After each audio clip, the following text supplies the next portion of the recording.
This audio presentation of Character Building, Thought Power by Ralph Waldo Trine is brought to you by audioenlightenment.com.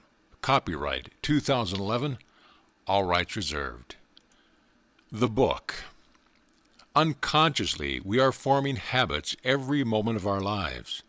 Some are habits of a desirable nature. Some are those of the most undesirable nature.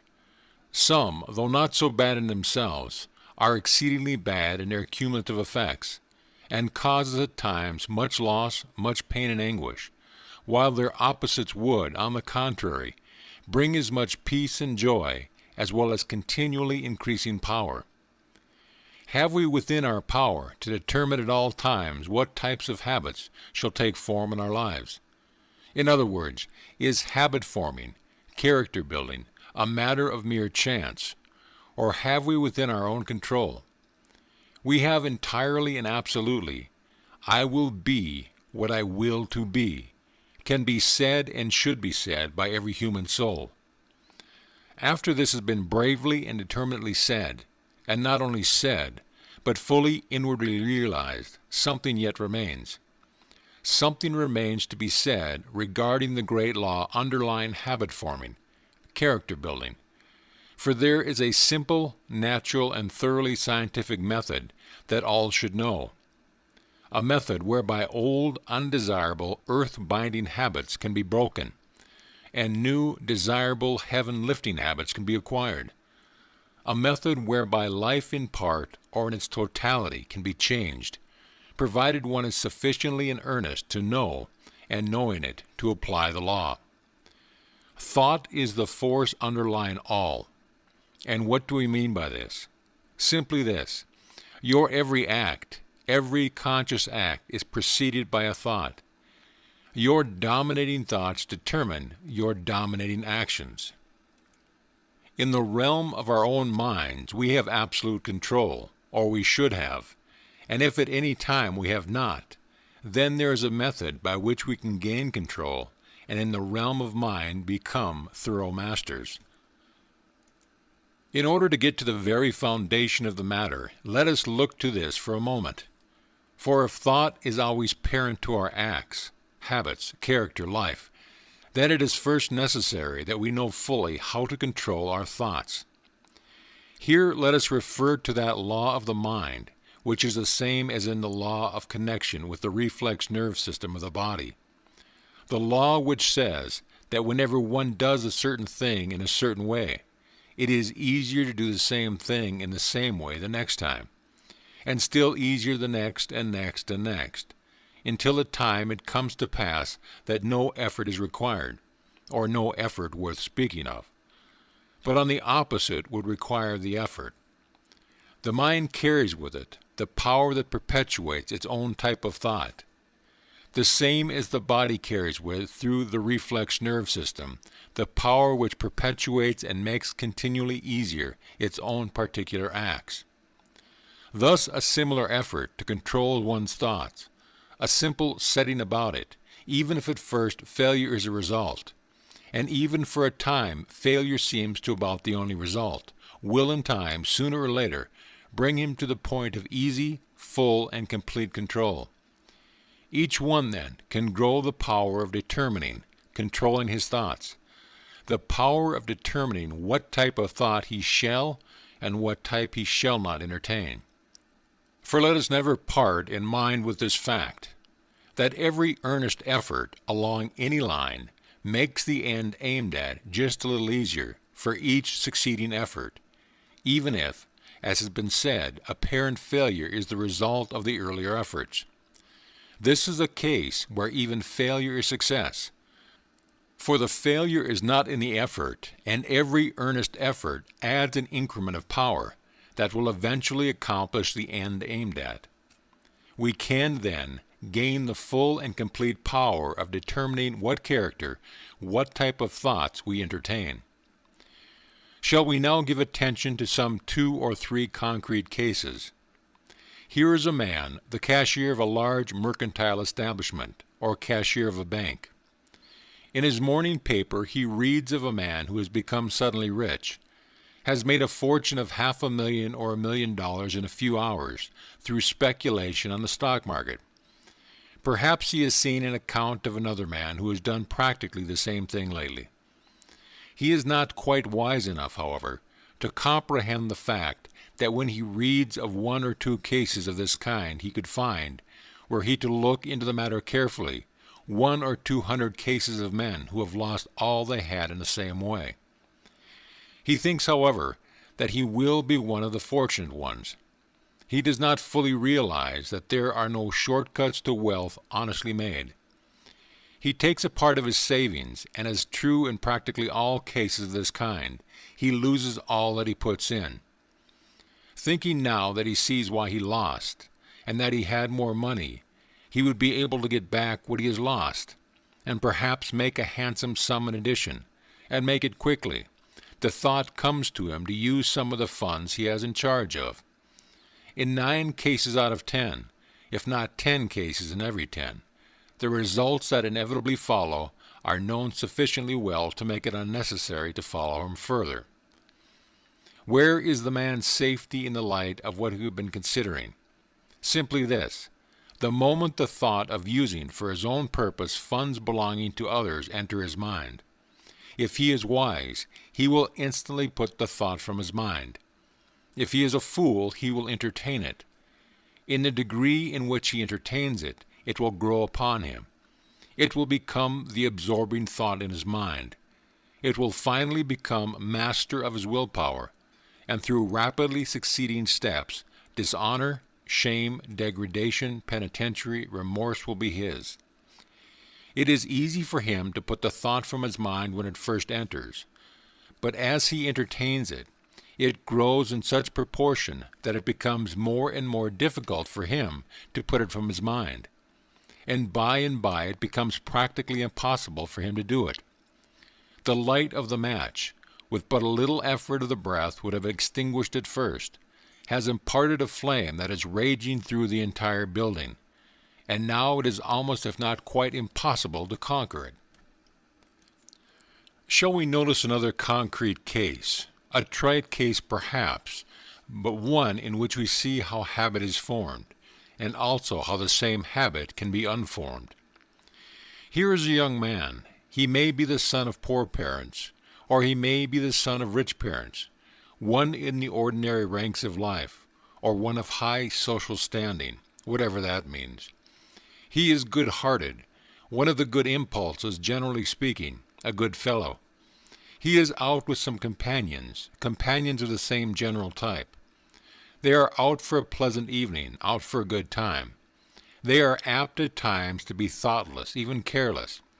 The suggestion is made by one of the company, not that they get drunk, no, not at all, but merely that they go and have something to drink together. The young man whom we first mentioned, wanting to be genial, scarcely listens to the suggestion that comes into his inner consciousness that it will be better for him not to fall in with the others in this. He does not stop long enough to realize the fact that the greatest strength and nobility of character lies always in taking a firm stand on the side of the right, and allow himself to be influenced by nothing that will weaken this stand. He goes, therefore, with his companions to the drinking place. With the same or with other companions, this is repeated now and then, and each time it is repeated, his power of saying no is gradually decreasing. In this way he has grown a little liking for intoxicants, and takes them perhaps now and then by himself. He does not dream or in the slightest degree realize what way he is tending, until there comes a day when he awakens to the consciousness of the fact that he hasn't the power nor even the impulse to resist the taste which has gradually grown into a minor form of craving for intoxicants. Thinking, however, that he will be able to stop when he is really in danger of getting into the drink habit, he goes thoughtlessly and carelessly on. We will pass over the various intervening steps and come to the time when we find him a confirmed drunkard. It is simply the same old story told 1,000 or even 1,000,000 times over.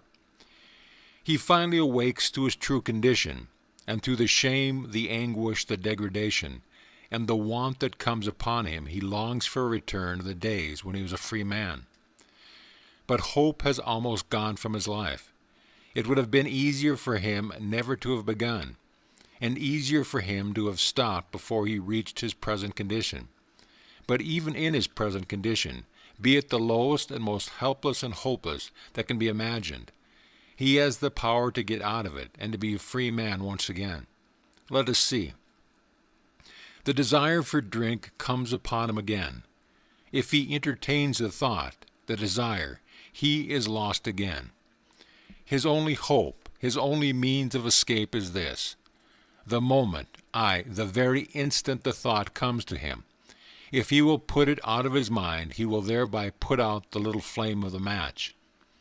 If he entertains the thought, that little flame will communicate itself until almost before he is aware of its containing and consuming fire is raging, and then effort is almost useless. The thought must be banished from the mind the instant it enters. Dalliance with it means failure and defeat, or a fight that will be indescribably fiercer than it would be if the thought is ejected at the beginning.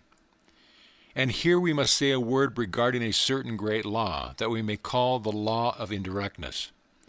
A thought can be put out of the mind easier and more successfully, not by dwelling upon it, not by attempting to put it out directly, but by throwing the mind onto some other object, by putting some other object of thought into the mind. This may be, for example, the ideal of full and perfect self-mastery, or it may be something of a nature entirely distinct from the thought which presents itself, something to which the mind goes easily and naturally. This will in time become the absorbing thought in the mind, and the danger is past. This same course of action repeated will gradually grow the power of putting more readily out of the mind the thought of drink as it presents itself, and will gradually grow the power of putting into the mind those objects of thought one most desires. The result will be that as time passes, the thought of drink will present itself less and less. And when it does present itself, it can be put out of the mind more easily each succeeding time, until the time comes when it can be put out without difficulty. And eventually the time will come when the thought will enter the mind no more at all. Still another case. You may be more or less of an irritable nature naturally, perhaps provoked easily to anger. Someone says something or does something that you dislike, and your first impulse is to show resentment and possibly to give way to anger. In the degree that you allow this resentment to display itself, that you allow yourself to give way to anger, in that degree will it become easier to do the same thing when any cause, even a very slight cause, presents itself. It will, moreover, become continually harder for you to refrain from it, until resentment, anger, and possibly even hatred and revenge become characteristic of your nature, robbing it of its sunniness, its charm, and its brightness for all with whom you come in contact. If, however, the instant the impulse to resentment and anger arises, you check it then and there, and throw the mind onto some other object of thought, the power will gradually grow itself of doing this same thing more readily, more easily, as succeeding like causes present themselves, until by and by the time will come when there will be scarcely anything that can irritate you, and nothing that can impel you to anger, until by and by a matchless brightness and charm of nature and disposition will become habitually yours, a brightness and charm you would scarcely think possible today. And so we might take up case after case, characteristic after characteristic, habit after habit. The habit of fault-finding and its opposite are grown in identically the same way. The characteristic of jealousy and its opposite, the characteristic of fear and its opposite. In this same way we grow either love or hatred. In this way we come to take a gloomy, pessimistic view of life, which objectifies itself in a nature, a disposition of this type, or we grow that sunny, hopeful, cheerful, buoyant nature that brings with it so much joy and beauty and power for ourselves, as well as so much hope and inspiration and joy for all the world. There is nothing more true in connection with human life than that we grow into the likeness of those things we contemplate. Literally and scientifically and necessarily true is that as a man thinketh in his heart, so is he. The is part is his character. His character is the sum total of his habits. His habits have been formed by his conscious acts, but every conscious act is, as we have found, preceded by a thought. And so we have it, thought on the one hand, character, life, and destiny on the other. And simple it becomes when we bear in mind that it is simply the thought of the present moment, and the next moment when it is upon us, and then the next, and so on through all time. One can in this way attain to whatever ideals he would attain to. Two steps are necessary. First, as the day passes, to form one's ideal, and second, to follow them continually, whatever may arise, wherever they may lead him. Always remember that the great and strong character is the one who is ever ready to sacrifice the present pleasure for the future good.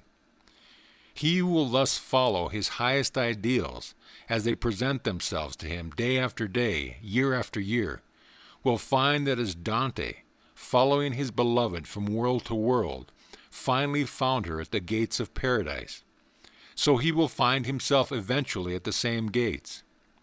Life is not, we may say, for mere passing pleasure, but for the highest unfoldment that one can attain to, the noblest character that one can grow, and for the greatest service that one can render to all mankind. In this, however, we will find the highest pleasure, for in this the only real pleasure lies. He who would find it by any shortcuts, or by entering upon any other path, will inevitably find that his last state is always worse than his first. And if he proceeds upon path other than these, he will find that he will never find real and lasting pleasure at all. The question is not, what are the conditions in our lives, but how do we meet the conditions that we find there? And whatever the conditions are, it is unwise and profitless to look upon them, even if they are conditions that we would have otherwise, in the attitude of complaint, for complaint will bring depression, and depression will weaken and possibly even kill the spirit that would engender the power that would enable us to bring into our lives an entirely new set of conditions. In order to be concrete, even at the risk of being personal, I will say that in my own experience, there have come at various times into my life circumstances and conditions that I gladly would have run from at the time, conditions that caused at the time humiliation and shame and anguish of spirit. But invariably, as sufficient time has passed, I have been able to look back and see clearly the part that every experience of that type just mentioned had played in my life. I have seen the lessons it was essential for me to learn, and the result is that now I would not drop a single one of these experiences from my life, humiliating and hard to bear as they were at the time. No, not for the world. And here is also a lesson. Whatever conditions are in my life today that are not the easiest and most agreeable, and whatever conditions of this type all coming time may bring, I will take them just as they come, without complaint, without depression, and meet them in the wisest possible way, knowing that they are the best possible conditions that could be in my life at the time, or otherwise they would not be there, realizing the fact that, although I may not at the time see why they are in my life, although I may not see just what party they have to play, the time will come, and when it comes I will see it all, and thank God for every condition just as it came. Each one of us is so apt to think that his own conditions, his own trials or troubles or sorrows, or his own struggles as the case may be, are greater than those of the great mass of mankind, or possibly greater than those of anyone else in the world. He forgets that each one has his own peculiar trials or troubles or sorrows to bear, or struggles and habits to overcome, and that his is but the common lot of all the human race. We are apt to make the mistake in this, in that we see and feel keenly our own trials, our own adverse conditions, or characteristics to be overcome, while those of others we do not see clearly, and hence we are apt to think that they are not at all equal to our own. Each has his own problems to work out. Each must work out his own problems. Each must grow the insight that will enable him to see what the causes are that have brought the unfavorable conditions into his life. Each must grow the strength that will enable him to face these conditions and to set into operation forces that will bring about a different set of conditions. We may be an aid to one another by the way of suggestion, by way of bringing to one another a knowledge of certain higher laws and forces that will make it easier to do that which we would do. The doing, however, must be done by each one for himself, and so the way to get out of any conditioning we have got into, either knowingly or inadvertently, either intentionally or unintentionally, is to take time to look the conditions squarely in the face, and to find the law whereby they have come about. And when we have discovered the law, the thing to do is not to rebel against it, nor to resist it, but to go with it by working in harmony with it. If we work in harmony with it, it will work out for our highest good, and will take us wheresoever we desire. If we oppose it, if we resist it, if we fail to work in harmony with it, it will eventually break us to pieces. The law is immutable in its working. Go with it, and it brings all things our way. Resist it, and it brings suffering, pain, loss, and desolation. But a few days ago I was talking with a lady, a most established lady living on a little New England farm of some 5 or 6 acres. Her husband died a few years ago, a good-hearted, industrious man, but one who spent practically all of his earnings in drink. When he died, the little farm was unpaid for, and the wife found herself without any visible means of support, with a family of several to care for. Instead of being discouraged with what many would have called her hard lot, instead of rebelling against the circumstances in which she found herself, she faced the matter bravely, firmly believing that there were ways by which she could manage, though she could not see them clearly at the time. She took up her burden where she found it and went bravely forward. For several years she has been taking care of summer boarders who come to that part of the country, getting up regularly, she told me, at from 3:30 to 4 o'clock in the morning, and working until 10 o'clock each night. In the winter time, when this means of revenue is cut off, she has gone out to do nursing in the country round about. In this way the little farm is now almost paid for. Her children have been kept in school, and they are now able to aid her to a greater or lesser extent. Through it all she has entertained no fears nor forebodings. She has shown no rebellion of any kind. She has not kicked against the circumstances which brought about the condition in which she found herself, but she has put herself into harmony with the law that would bring her into another set of conditions. And through it all, she told me, she has been continually grateful that she has been able to work, and that whatever her own circumstances have been, she has never yet failed to find someone whose circumstances were still a little worse than hers, and for whom it was possible for her to render some little service. Most heartedly she appreciates the fact, and most grateful is she for it, that the little home is now almost paid for, and soon no more of her earnings will have to go out into that channel. The dear little home, she said, would be all the more precious to her by virtue of the fact that it was finally hers through her own effort.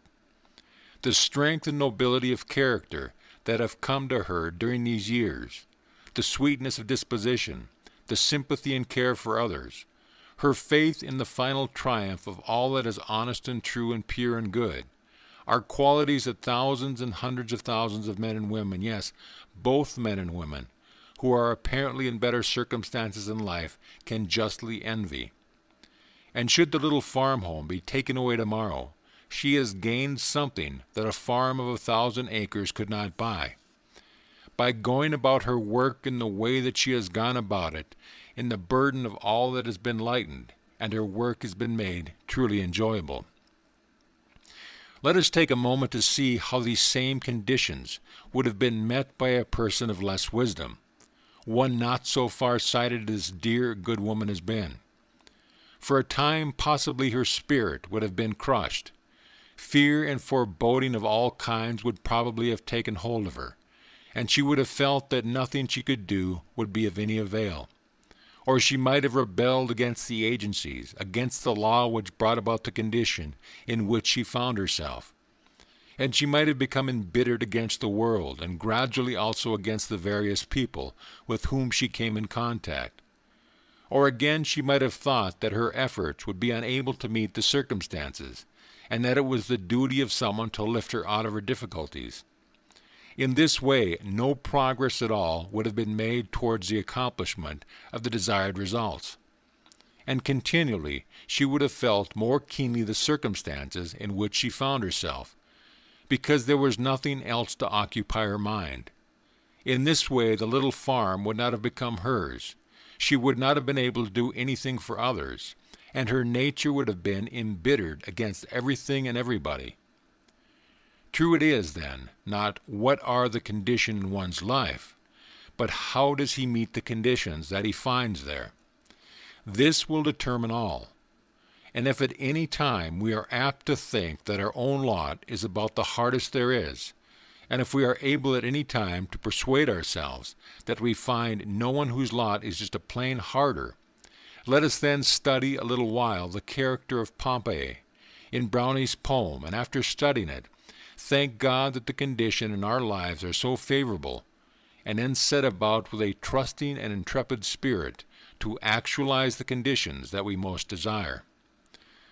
Thought is at the bottom of all progress or retrogression, of all success or failure, of all that is desirable or undesirable in human life. The type of thought we entertain both creates and draws conditions that crystallize about it. Conditions exactly the same in nature as in the thought that gives them form. Thoughts are forces, and each creates of its own kind, whether we realize it or not. The great law of the drawing power of the mind, which says that like creates like, and that like attracts like, is continually working in every human life.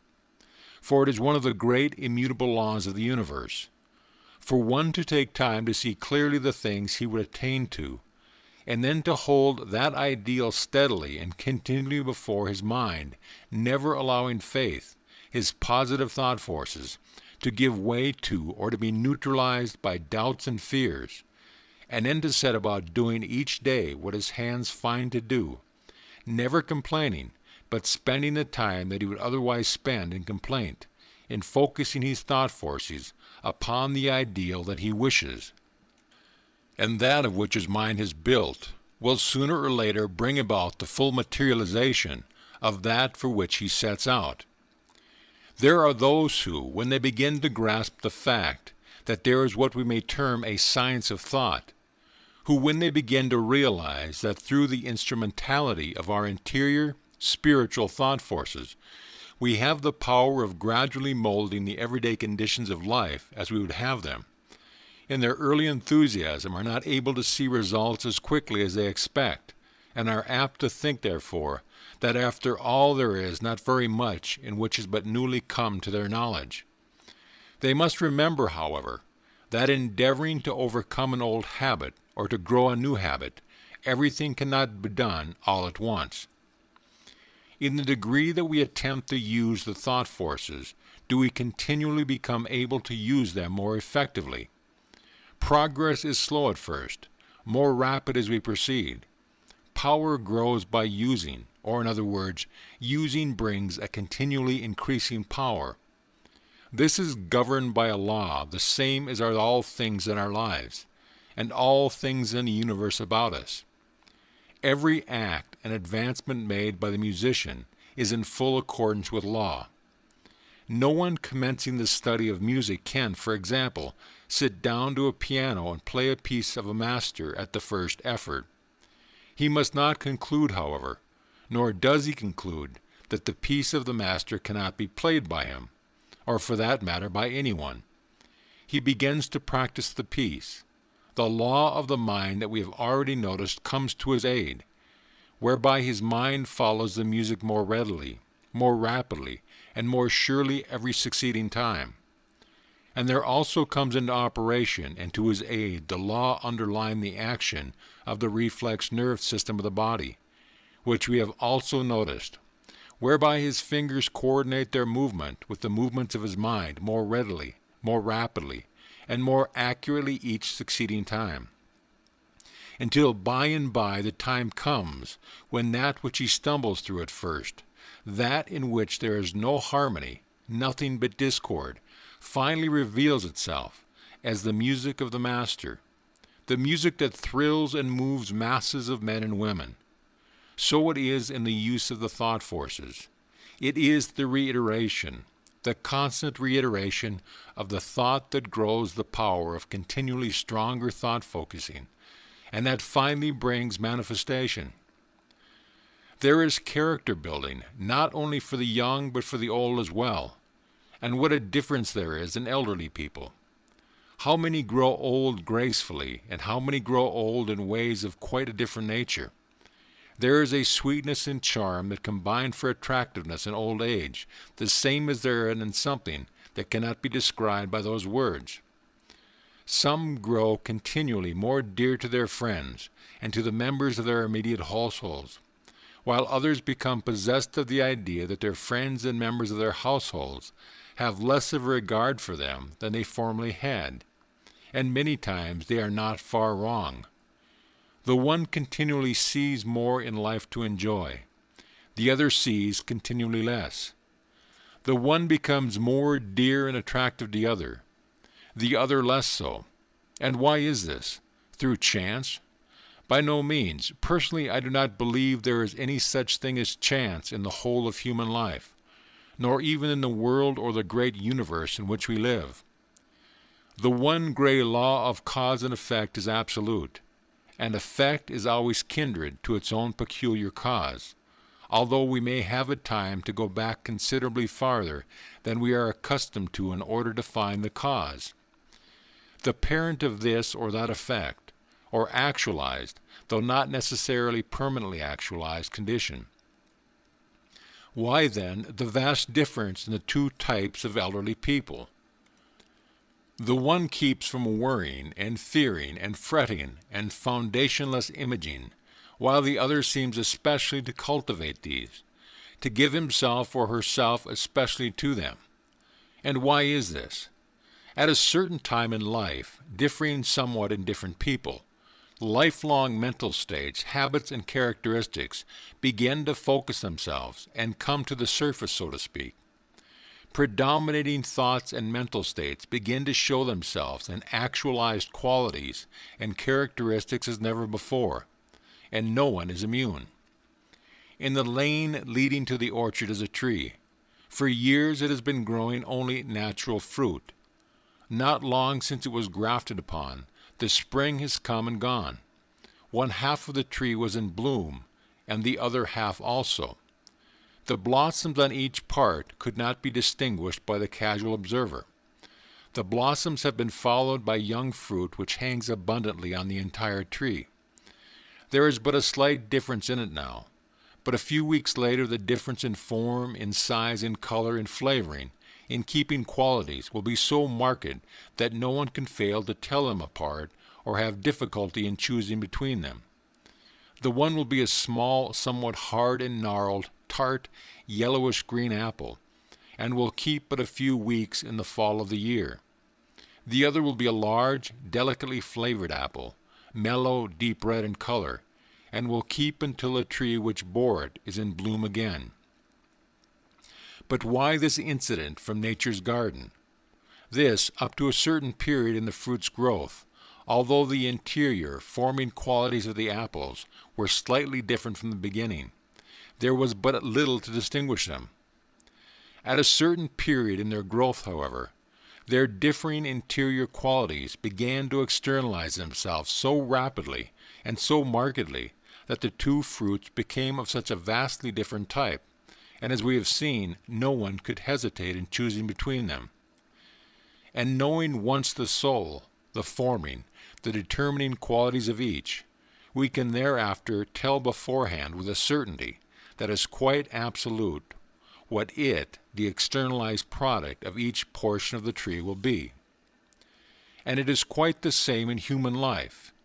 If one would have a beautiful and attractive old age, he must begin it in youth and in middle life. If, however, he is neglected or failed in this, he can then wisely adapt himself to circumstances and give himself zealously to putting into operation all necessary counterbalancing forces and influences. Where there is life, nothing is ever irretrievably lost, though the enjoyment of the higher good may be long delayed. But if one would have an especially beautiful and attractive old age, he must begin it in early and in middle life. For there comes by and by a sort of rounding up process, when long-lived habits of thought begin to take up unto themselves a strong, dominating power, and the thought habits of a lifetime begin to come to the surface.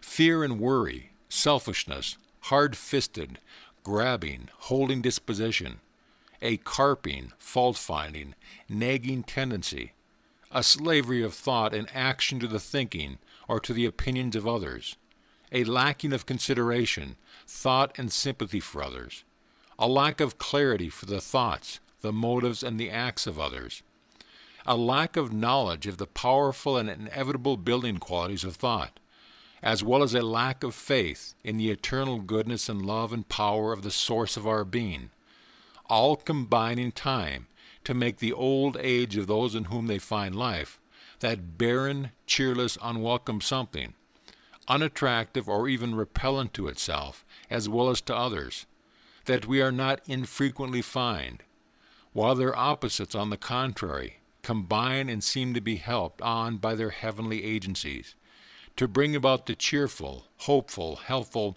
beautified, and hallowed old age that is so welcome and so attractive both to itself and to all with whom it comes in contact. Both types of thought, quality and disposition, moreover, externalize themselves in the voice, in the peculiarly different ways in which they mark the face, in the stoop or lack of stoop in the form, and also in the healthy or unhealthy conditions of the mind and body, and their susceptibility to disorders and weakness of various kinds. It is not a bad thing for each one early to get a little philosophy into his life. It will be of much age as he advances in life. It will many times be a source of great comfort, as well as of strength, in trying times and in later life. We may even, though gently perhaps, make sport of the one who has his own little philosophy. But unless we have something similar, the time will come when the very lack of it will deride us. It may be at times, though not necessarily, that the one who has it is not always so successful in affairs when it comes to purely money or business success, but it supplies many times a very real something in life that the one of money or business success is only starving for, though he doesn't know what the real lack is. And although he hasn't money enough in the world to buy it, did he know? It is well to find our center early, and if not early then late, but late or early the thing to do is to find it. While we are in life, the one essential thing is to play our part bravely and well, and to keep our active interest in all its varying phases, the same as it is well to be able to adapt ourselves always to changing conditions. It is by the winds of heaven blowing over it continually and keeping it in a constant motion, or by its continual onward movement, that the water in pool or stream is kept sweet and clear, for otherwise it would become stagnant and covered with slime. If we are attractive or unattractive to ourselves and to others, the cause lies in itself. This is true of all ages, and is well for us, young or old, to recognize it. It is well, other things being equal, to adapt ourselves to those about us, but it is hardly fair for the old to think that all the adapting should be on the part of the young, with no kindred duty on their part. Many times old age lost much of its attractiveness on account of a peculiar notion of this kind. The principle of reciprocity must hold in all ages in life, and whatever the age, if we fail to observe it, it results always sooner or later in our own undoing. We are all in life's great play, comedy and tragedy, smiles and tears, sunshine and shadow, summer and winter, and in time we all take parts. We must take our part, whatever it may be, at any given time, always bravely and with a keen appreciation of every opportunity, and a keen alertness at every turn as the play progresses. A good entrance and a good exit contribute strongly to the playing of a deservedly worthy role. We are not always able, perhaps, to choose as we would the details of our entrance, but the manner of our playing and the manner of our exit we can all determine, and this no man, no power can deny us. This in every human life can be made indeed most glorious, however humble it may begin, or however humble it may remain, or exalted it may become, according to conventional standard of judgment. To me, we are here for divine self-realization through experience. We progress in the degree that we manipulate wisely all things that enter into our lives, and that make the sum total of each one's life experience. Let us be brave and strong in the presence of each problem as it presents itself, and make the best of it. Let us help the things we can help, and let us not be bothered or crippled by the things we cannot. The great God of all is watching and manipulating these things most wisely, and we need not fear or even have concern regarding them. To live to our highest in all things that pertains to us, to lend a hand as best as we can to all others for the same end, to aid in righting the wrongs that cross our path by means of pointing the wrongdoer to a better way, and thus aiding him in becoming a power for good, to remain in nature always sweet and simple and humble, and therefore strong, to open ourselves fully, and to keep ourselves as fit channels for the divine power to work through us, to open ourselves, and to keep our faces always to the light, to love all things and to stand in awe or fear of nothing save our own wrongdoing, to recognize the good lying at the heart of all things, waiting for expression all in its own good way and time. This will make our part in life's great and as yet not fully understood play truly glorious. And we need then stand in fear of nothing, life nor death, for death is life, or rather it is the quick transition to life in another form, the putting off of the old coat and the putting on the new, the falling away of the material body and the taking of the soul to itself a new and finer body, better adapted to its needs and surroundings in another world of experience and growth and still greater divine self-realization, a going out with all that is gained of its nature in the world, but with no possessions material, a passing not from light to darkness, but from light to light, a taking up of life in another form, just where we leave off here, an experience not to be shunned or dreaded or feared, but to be welcomed when it comes in its own good way and time. All life is from within out. There is something that cannot be reiterated too often. The springs of life are all from within.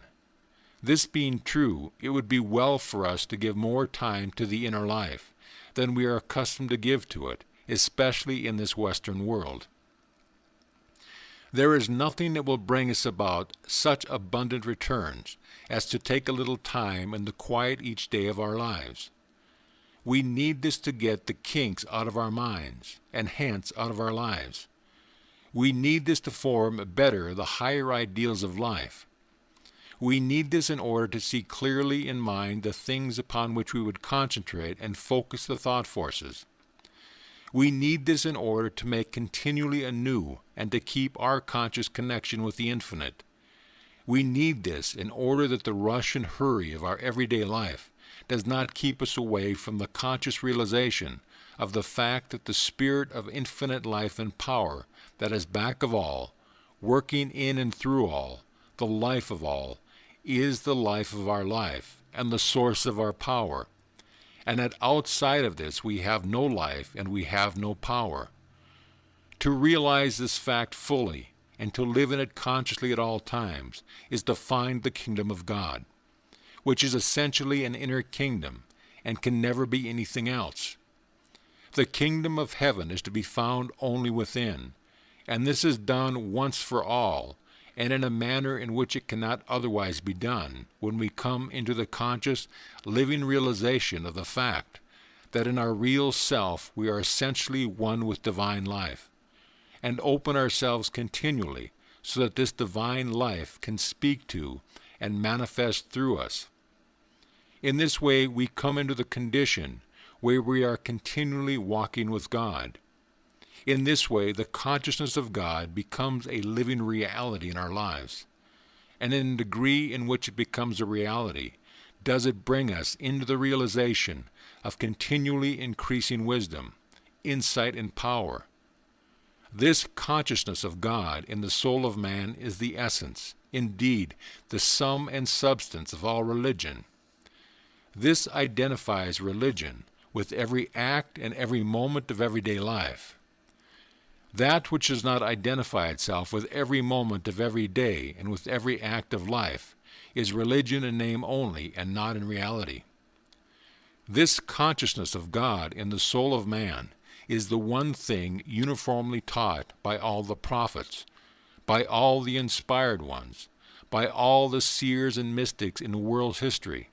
Whatever the time, wherever the country, whatever the religion, whatever minor differences we may find in their lives and teachings. In regard to this, they all agree. Indeed, this is the essence of their teaching, as it has always been the secret of their power and the secret of their lasting influence. It is the attitude of the child that is necessary before we can enter into the kingdom of heaven.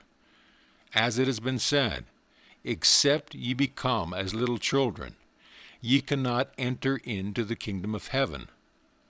For we then realize that of ourselves we can do nothing, but that it is only as we realize that is the divine life and power working within us, and it is only as we open ourselves that it may work through us, that we are and can do anything. It is thus that the simple life, which is essentially the life of the greatest enjoyment and the greatest attainment, is entered upon.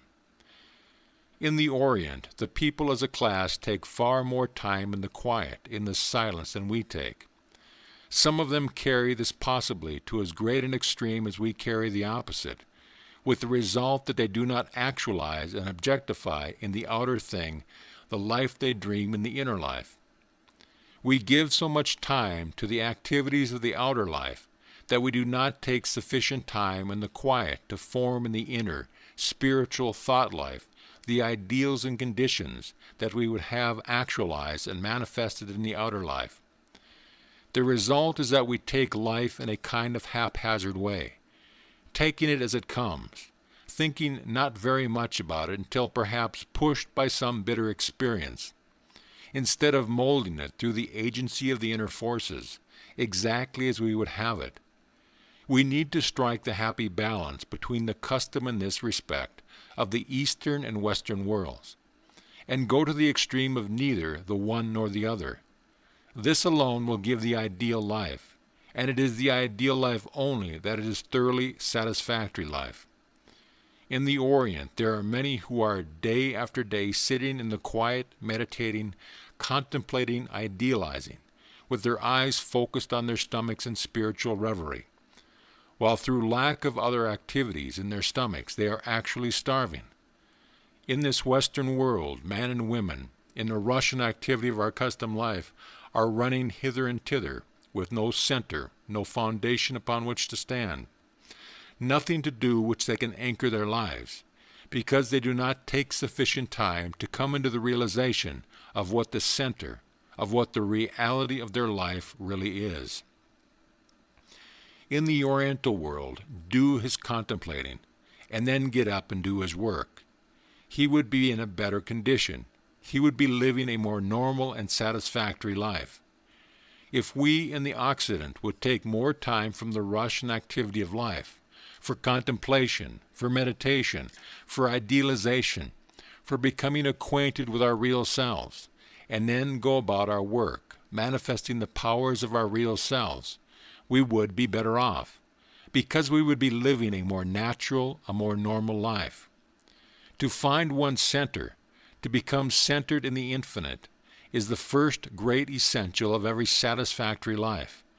And then to go out, thinking, speaking, working, loving, living from this center. In the highest character building, such as we've been considering, there are those who feel they are handicapped by what we term heredity. In a sense they are right, in another sense they are totally wrong. It is along the same lines as the thought which many before us had inculcated in them before the thought of the couplet in the New England Primer. In Adam's fall we sinned all. Now, in the first place, it is rather hard to understand the justice of this if it is true. In the second place, it is rather hard to understand why it is true. And in the third place, there is no truth in it at all. We are now dealing with the real essential self, and however old Adam is, God is eternal. This means you, it means me, it means every human soul. When we fully realize this fact, we see that hereditary is a reed that is easily broken. The life of every one is in his own hands, and he can make it a character, in attainment, in power, in divine self-realization, and hence in influence, exactly what he wills to make it. All things that he most fondly dreams of are his, or may become so if he is truly in earnest. And as he rises more and more to his ideal, and grows in the strength and influence of his character, he becomes an example of an inspiration to all with whom he comes in contact, so that through him the weak and faltering are encouraged and strengthened, so that those of low ideals and of low type of life instinctively and inevitably have their ideals raised. And the ideals of no one can be raised without its showing forth in his outer life.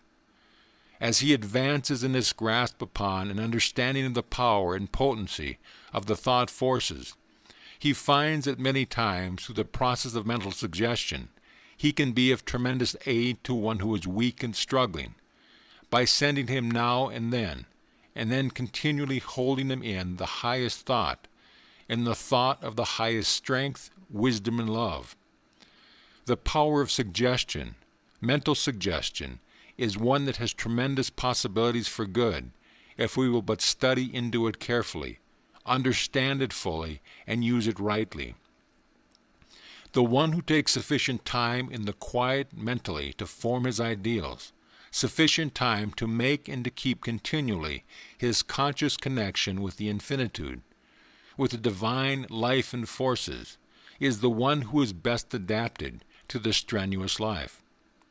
He it is who can go out and deal with sagacity and power with whatever issues may arise in the affairs of everyday life.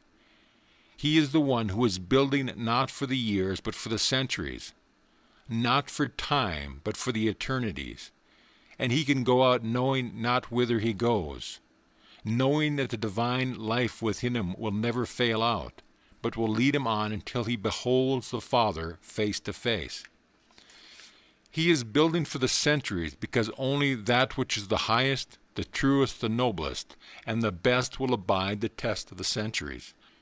He is building for eternity because when the transition we call death takes place, life, character, self-mastery, divine realization, the only things that the soul, when stripped of everything else, takes with it, he has in abundance, in life, or when the time of the transition to another form of life comes, he is never afraid, never fearful, because he knows and realizes that behind him, within him, beyond him, is the infinite wisdom and love. And in this he's eternally centered, and from it he can never be separated. With Whittier he sings, "I know not where his islands lift their fronded palms in air. I only know I cannot drift beyond his love and care." End of book.